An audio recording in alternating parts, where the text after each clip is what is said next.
మనసులో తనకి తాను చిరునవ్వు నవ్వుతున్నారు. ఈ దృశ్యం చాలా అలౌకికమైనది. రామాయణంలో జటాయువు శ్రీరాముడి ఒడిలో పడుకున్నాడు. ప్రభు శ్రీరామ్ ఏడుస్తున్నాడు మరియు జటాయువు చిరునవ్వు నవ్వుతున్నాడు. అక్కడ మహాభారతంలో భీష్మ పితామహుడు ఏడుస్తున్నాడు మరియు శ్రీకృష్ణుడు చిరునవ్వు నవ్వుతున్నాడు. తేడా ఉందా లేదా? అదే సమయంలో జటాయువుకు ప్రభు శ్రీరాముడి ఒడి పాన్పుగా అయింది. కానీ భీష్మ పితామహుడు చనిపోయేటప్పుడు బాణపు మొనలు పాన్పుగా అయ్యాయి. జటాయువు తన కర్మబలం ద్వారా ప్రభు శ్రీరాముడి యొక్క ఒడిలో ప్రాణత్యాగం చేశాడు.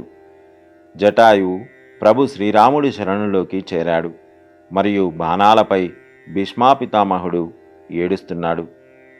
ఇంత తేడా ఎందుకు? ఇంతటి తేడా ఏమిటంటే, ద్రౌపది ప్రతిష్టను నిండు సభలో పరువు తీస్తున్న భీష్మపితామహుడు చూశాడు, కానీ అడ్డుకోలేకపోయాడు. దుశ్శాసనునికి ధైర్యం ఇచ్చారు, దుర్యోధనునికి అవకాశం ఇచ్చాడు. కానీ ద్రౌపది ఏడుస్తూనే ఉంది. ఏడుస్తూ అరుస్తూ అరుస్తూ ఉన్నా సరే భీష్మపితామహుడు తల వంచుకొనే ఉన్నాడు. ద్రౌపదిని రక్షించలేదు.